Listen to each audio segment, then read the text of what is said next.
At what point did you feel comfortable enough to share your experiences? And why? When did you feel that your story deserved or needed to be shared? As soon as I landed my first job within this field of study, after 6 years of waiting, I call it a season of waiting, after 6 years of searching, not able to find employment within my field of studies, I had to take opportunities that came, and I really believe that there was purpose, or I got to know that there was purpose within the detours. This was not what the field that I had planned or set out to study, but I needed to share with someone out there, knowing the unemployment rates within Namibia, how discouraging job hunting can be, how we are so focused on finding a job in what I had studied, or this is my plan, this is what I want. But unfortunately, that's not always how life turns out to be. And I really got to know that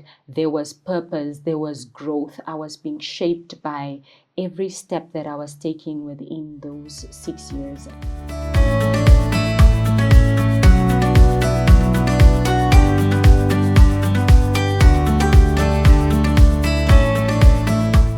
Welcome back to Be Free Bookworms, the podcast where we sit down with authors, storytellers, and people who have chosen to put their lived experiences on the page. We explore what drove them to write what they wanted the world to understand and what their stories can teach us about growing with purpose.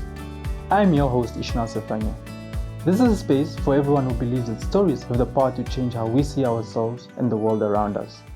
In our last episode, we sat down with Petrina Matthews, author of Driving Through Life, a Christian guide from driving lessons, a deeply personal book about navigating faith, failure, patience, and the courage to keep moving even when the road ahead is unclear. If you haven't caught that conversation yet, it is waiting for you on Spotify, Apple Podcast, and the Be Free Studios YouTube channel. Search Be Free Bookworms and subscribe so you never miss a story. Today we are welcoming an author whose book is testament to the belief that your story is worth telling no matter where you're coming from, no matter how unconventional your path is, and no matter how long it takes you to find the words. Emeritha Niipare is a hydrologist with a Bachelor of Engineering and Geological Engineering, specializing in petroleum geology, and a Master's of Science in Water Resource Management. Her work is rooted in science and driven by a deep commitment to equitable and sustainable water resource management. In 2025, she was selected for the prestigious Future Energy Leaders Program, a recognition of her leadership and her vision for a more unjust future. But today, we are not only here to talk about water engineering or leadership. We are here because Emeritha is also an author. She made the powerful and intentional decision to take her story, her childhood in Keetmanshoop, her experiences studying in China, the letters from the people who loved her across distances, and turn them into a book. A book that says, my journey has value, and someone out there needs to read it. Emeritha, welcome to Be Free Bookworms and Be Free Campus. How are you doing this afternoon? I'm doing very well, thank you, and it's a pleasure to be here. Thank you. I think it's very hard to understand why someone wrote a book without understanding who they are and understanding their background story. I think with that context in mind, can you just tell us a bit about yourself and how growing up was as young Emeritha? Thank you for the question. I grew up in Keetmanshoop, how everyone refers to it as the dusty town of the south. Started my pre-primary there as well as primary school at Keetmanshoop Primary School. I completed and went to PK de Villiers Secondary School, where I matriculated in 2010. Keetmanshoop does not really have much, or especially during that time, they didn't have much to offer. It's a small town that is not really exposed to much. The careers were also very limited, but within that small town, there were big dreamers. There were people who would walk around with big dreams, or who saw this town as not just a small town, but it was big and had so much potential within it. We obviously embraced the running around the streets. There isn't traffic there, so it's not anything close to Windhoek. It was great. And I'm grateful I had the opportunity to really grow in a town with so much diversity, from the culture, the languages that are spoken there. Yes, that's Wow. what I could say. I always go to Keetmanshoop for holiday, and I can affirm to that it's a really wonderful town with some really wonderful people. So thank you to the Keetmanshoop community for that. In terms of the book, at what point did you feel comfortable enough to share your experiences, and why? When did you feel that your story deserved or needed to be shared? As soon as I landed my first job within this field of study, after 6 years of waiting, I call it a season of waiting, after 6 years of searching, not able to find employment within my field of studies, I had to take opportunities that came, and I really believe that there was purpose, or I got to know that there was purpose within the detours. This was not what the field that I had planned or set out to study, but I needed to share with someone out there, knowing the unemployment rates within Namibia, how discouraging job hunting can be, how we are so focused on finding a job in what I had studied, or this is my plan, this is what I want. But unfortunately, that's not always how life turns out to be. And I really got to know that there was purpose, there was growth. I was being shaped by every step that I was taking within those 6 years. And I needed to share that journey with someone out there that might need, that is on the verge of breaking, on the verge of giving up, and probably not even hopeful for having a fulfilling career. Yeah, so I thought of sharing my journey with someone out there. I think it takes immense courage to share one's journey, something that's very personal and deep-seated. So thank you for that. I think before we proceed, you mentioned something along the lines of unemployment.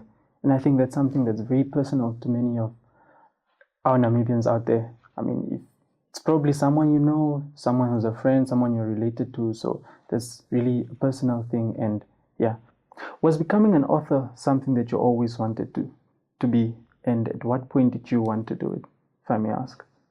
Not in my wildest dreams have I thought that I'd be an author, but I've always written pieces of any, whether it was poetry, it was something I was experiencing. I would always write small bits somewhere, be it in, I was always a notebook girl growing up. I always had a diary.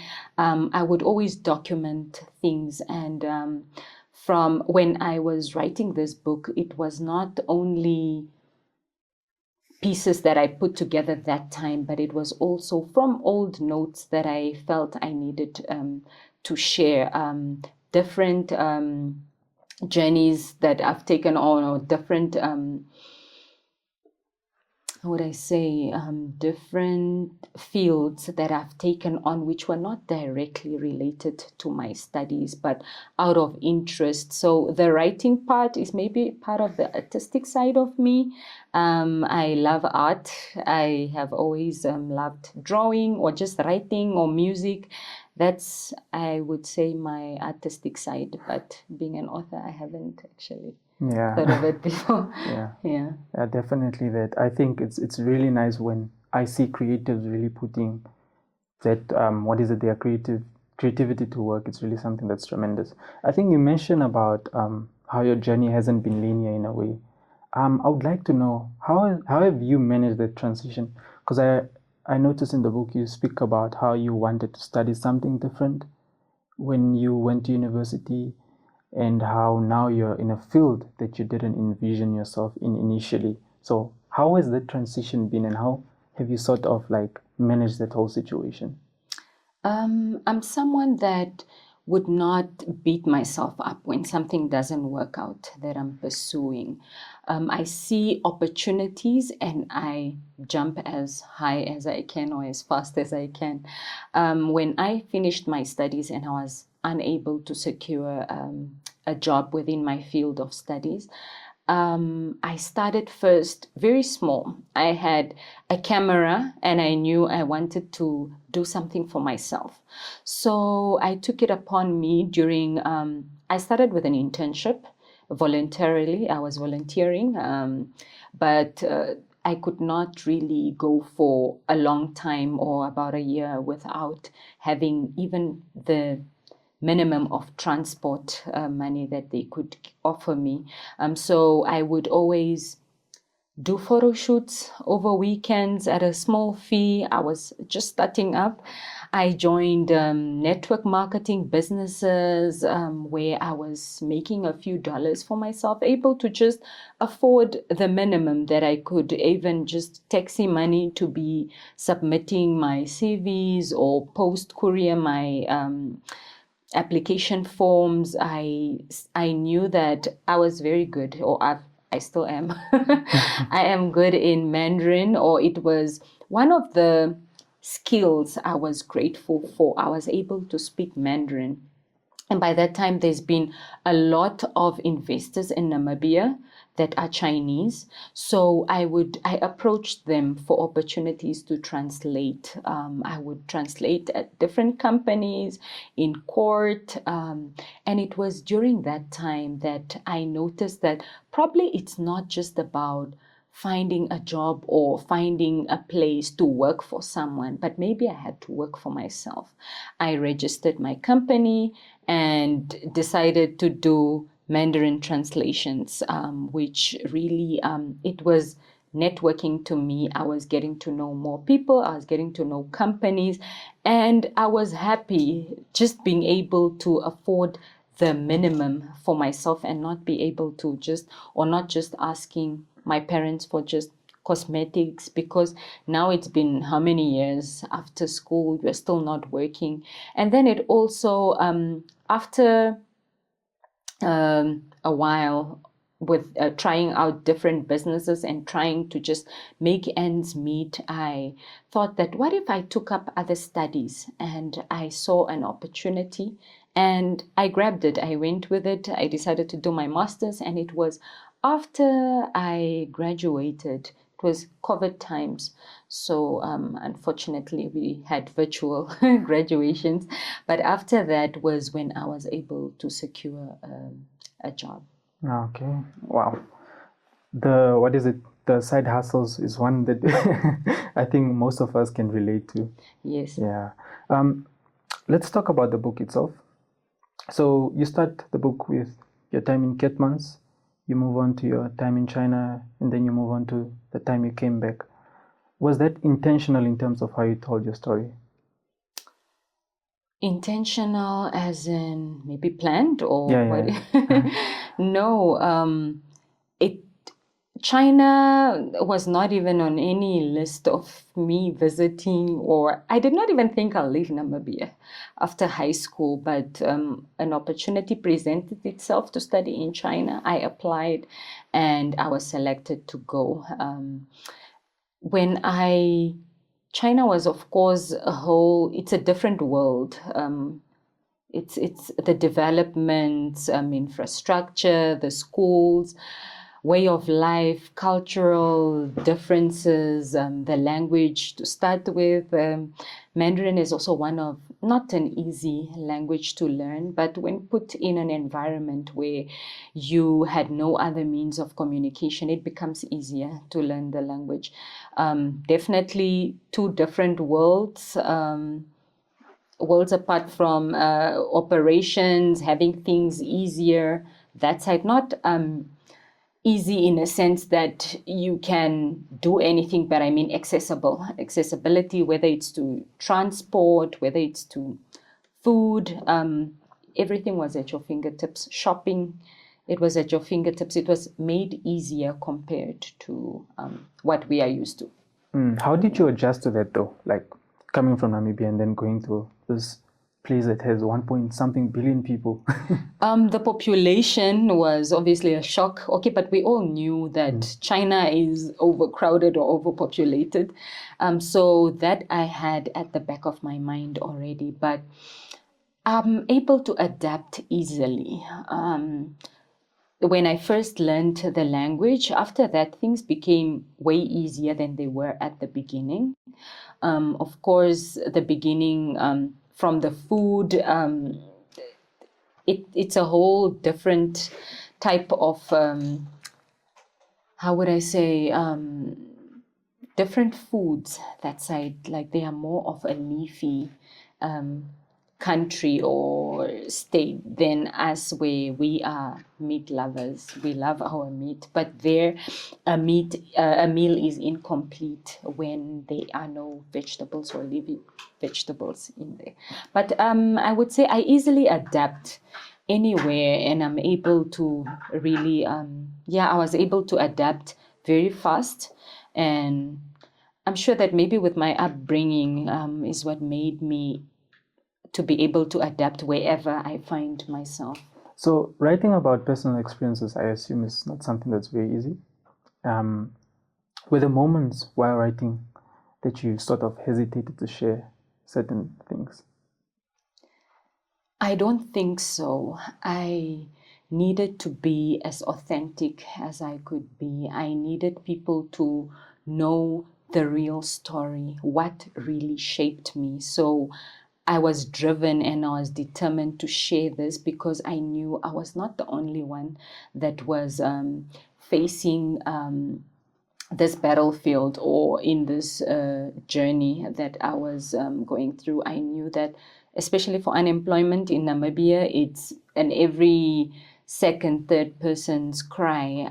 So especially among the youth. So I really needed to have this story out as motivation, as an encouragement for someone out there, that your journey matters. And irregardless of how unsure, how uncertain you may be, wherever you are finding yourself, I knew that there was purpose in it, and it's important that everyone needed to discover that purpose, or know what that purpose was within the detour they find themselves.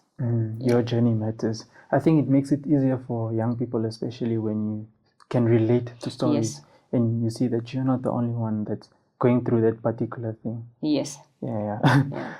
The title of the book is called Wings of Resilience. Now, this is a phrase that carries a lot of weight. Why that? Wings of Resilience, the courage to soar in the unknown. This story was birthed, as previously stated, from a season of waiting, a season of growth, a season that has shaped me into whom I am today. The ability to be able to soar despite the circumstances, despite the situations I found myself, being able to bloom and thrive in whichever environment I found myself. I always saw the positive within it, and being able to have enough wind beneath my wings to be able to fly as high as I could. Yeah. Now, beyond the title, as we just went across it now, what is the central message, or what message are you trying to give to young people or to the readers? To really own up their journeys, own up your story, being able to find purpose and able to walk your journey with grace and with grit. The message really that I would want people also to know is that there is purpose within the detour. You are able to thrive and bloom wherever life places you, whether your journey was planned or not. You are able to find purpose within that journey. Wow, purpose. Now, you are in a field, hydrology, which is mostly dominated by males. How has that been for you, especially as a young woman? Before I joined hydrology, I was in a leadership position at the well-known Cheetah Cement. I was a translator and a shift supervisor there.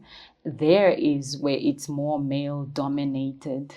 Mines are mainly, or were male-dominated, but now I think these fields are all they have both male and female. And growing up also, I never really liked fields that were too female dominated. I don't know why, but I just preferred the male dominated fields. And it's knowing that I am strong, I am able to do what the boy child is also able to, especially in the sphere of my career or within my career journey.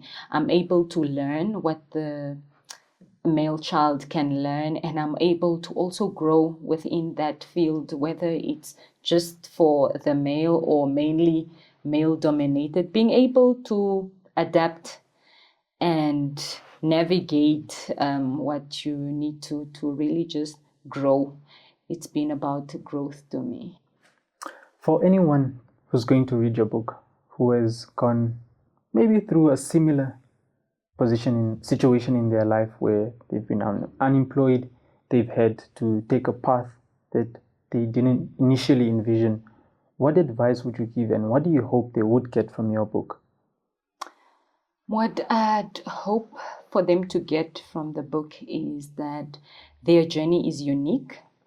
Even if some journeys might look similar, we are blessed with different skills. I believe that each one of us is blessed with a skill that is different from the next person. You have much more to offer than just your degree. Knowing that, do the research on what are the soft skills you can improve on. Is it your communication? Which are the soft skills that probably you can polish on? What are you good in? What creativity can you bring within your field? What else can you do apart from what your degree is able to offer? I would say that look beyond the degree. What can you back it up with? Is the job probably requiring a license that you are not having? What additional skills are needed for that field that you can add on, which makes you stand out within that field? And whilst working on that, do something that you like. If it's music, do the write something, and be open to really learn. Be open to approach people within that field and learn from them. Have mentors. I have spoken also in the book about the importance of having a mentor, the importance of knowing what other strengths do you bring with this degree, because these are the things that will keep you going on days that your degree is not able to carry you. Yeah. Really just finding something that helps you stand out. Yes. Yeah, while we're still there, I just want us to piggyback on the soft skills. What exactly is soft skills? Soft skills, we are referring to, for example, things such as Excel, Microsoft, polishing up on some of those, your communication, your work ethics, softwares such as, okay, I'm now relating to my own field. I wouldn't really know what other soft skills you would need within other fields, but fields and specialties such as GIS, modeling softwares, these are the few that I would advise. But people can always read on what are the soft skills that my career needs or are embracing that are not really out there, or people are not really focusing on learning them. And then you bring that, even just communication, being able to communicate, are also some of the skills that you might need to bring. Yeah. Oh, thank you. So you were selected for the Future N&D Leaders Program in 2025, but I want to ask about that achievement through a lens of storytelling. How does recognition like that change the way you see your own narrative? Does it shift how you think about the story you're still living and writing? No, it's not changing it. But the reason I was selected as a future energy leader was because I took up studies within petroleum geology at the University of Namibia. And this was where I got to know more about when this oil and gas industry is now opening up for the Namibians and for Namibia itself. It was where I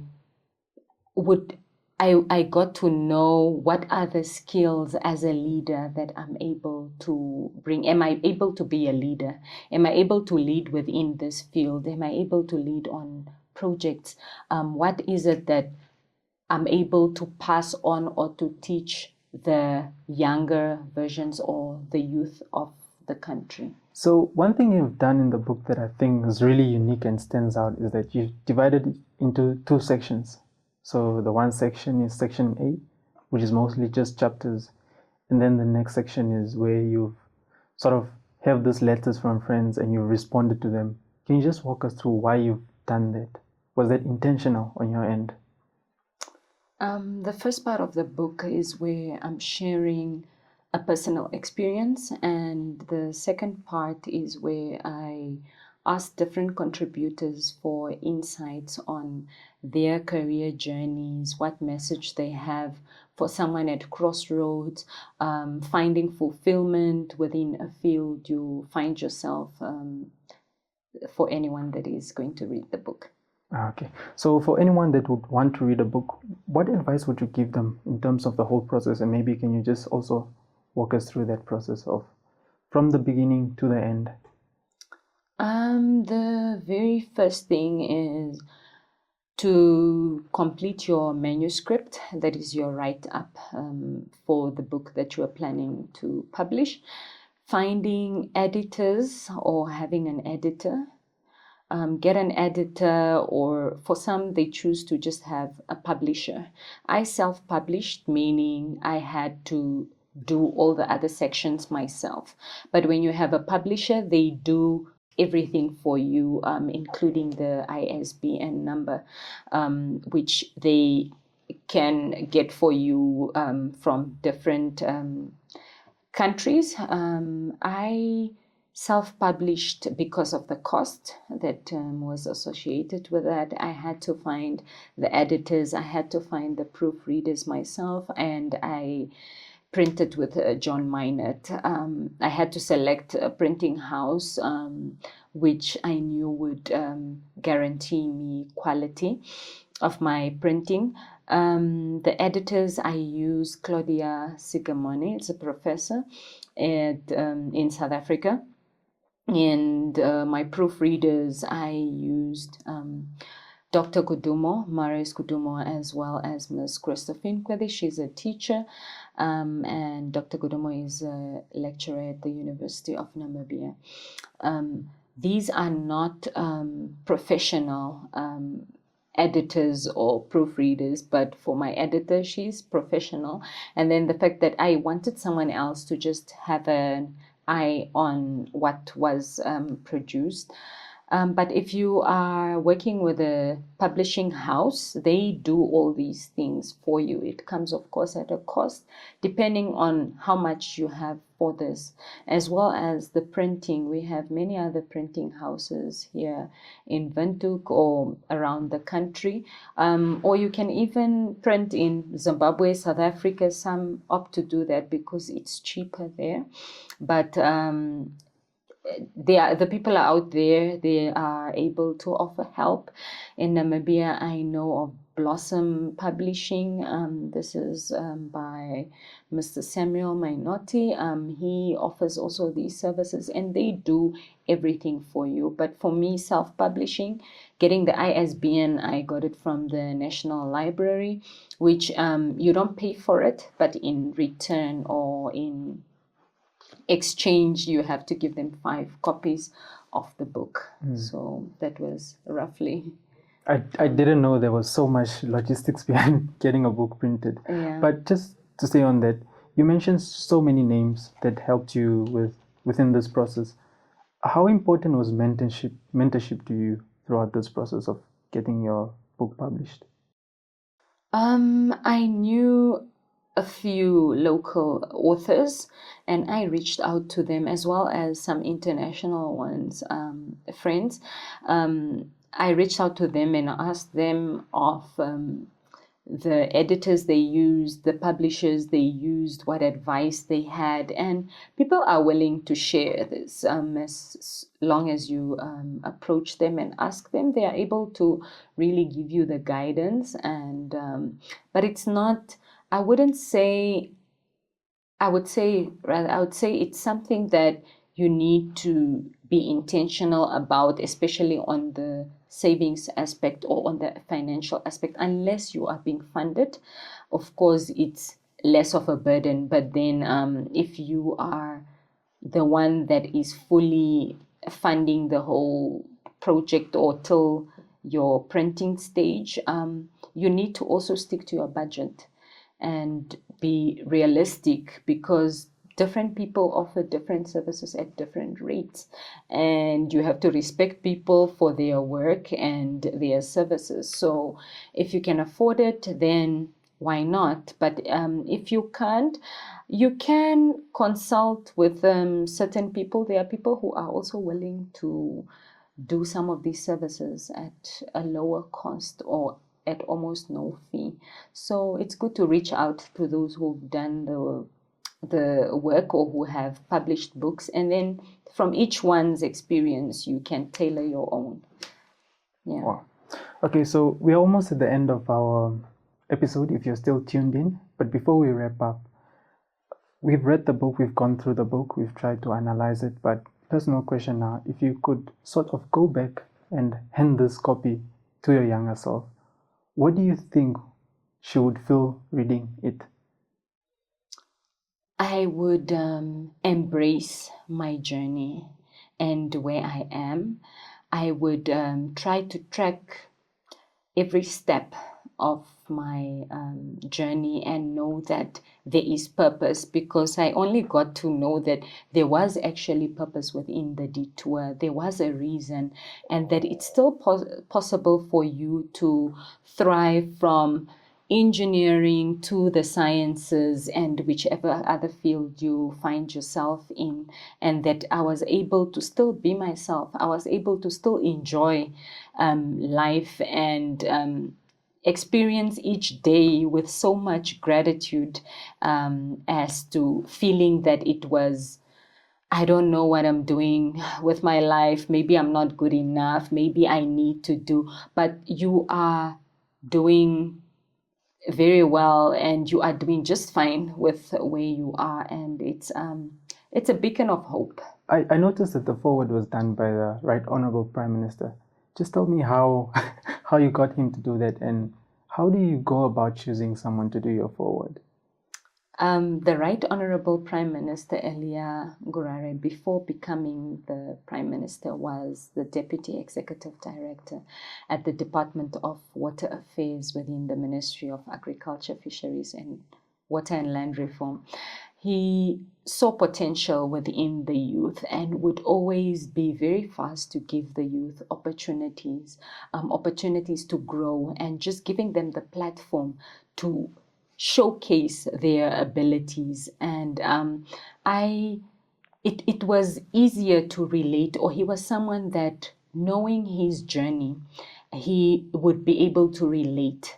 And I knew that he would be willing to write the foreword of this book, knowing the message that it is putting across the country, the message that it's carrying to the youth, the hope that we want to uplift and light up within each and every youth, whether they are faced with unemployment, whether it's within a career that they are not able to find fulfillment, navigating these detours within careers. It was easy to select him, and I knew that he would be honored to really contribute towards this, having walked an almost similar journey from just being given an opportunity to shine. And yeah. Finally, what conversations do you hope this book starts, not just readers individually, but in homes, in schools, for a young Namibian child? Conversations in homes would be everyone asking if I am really fulfilling my purpose.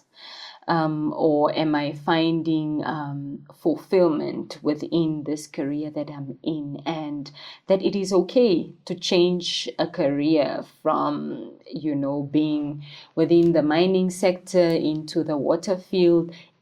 I am able to still thrive wherever I am planted, putting in the work that I am able to, and trying to also find a mentor. If I don't have a mentor within the field that I am, do I have a mentor? Who do I look up to? Who can I approach? And also to not shy away from your journey and being able to tell it out there, because it would be inspiring to someone and bring hope to someone out there. Final question, I promise this time. Where can we get the book? Currently, I am just selling the books myself. You can reach me on my cell phone number, or if you are in town at the cathedral, the Roman Catholic Hospital, there's a bookshop by the church. They have copies there. In Onwediva at the Catholic bookshop, you also find a few copies there. Or simply just reach me on my cell phone number or on my Instagram, Facebook, Emeritha Niipare. Emeritha, are you comfortable sharing your cell phone number just for the listeners to take it off? Okay, no problem. My cell phone number is 081 8049 737. 081 8049 737. With that, listeners, we've come to the end of our episode for today. Thank you very much, Emeritha. Thank you so much for having me. Emeritha, thank you sincerely for being here today with us, and for the generosity with which you shared your story, both in this conversation and the pages of your book. What strikes me the most is this. You are a scientist by training, a leader by recognition, and a storyteller by choice. And the choice that you've taken to write down these words about your journey matter enough to be read. It is one of the most powerful things a person can do. So to everyone listening and watching, this is exactly what Beefy Bookworms is about. Stories that challenge you to hold up the mirror and remind you that your own life, however complicated, however unconventional, is worth telling. So, share this episode with someone who needs to be reminded of that today. You can watch the full episode on Be Free Studios' YouTube channel and listen to all our episodes on Spotify and Apple Podcasts by searching Be Free Bookworms. Subscribe, leave a comment, and follow us on all our social media platforms at Be Free Studios to stay connected for more conversations. Until next time, read more, dream louder, and remember, read, dream, and be free.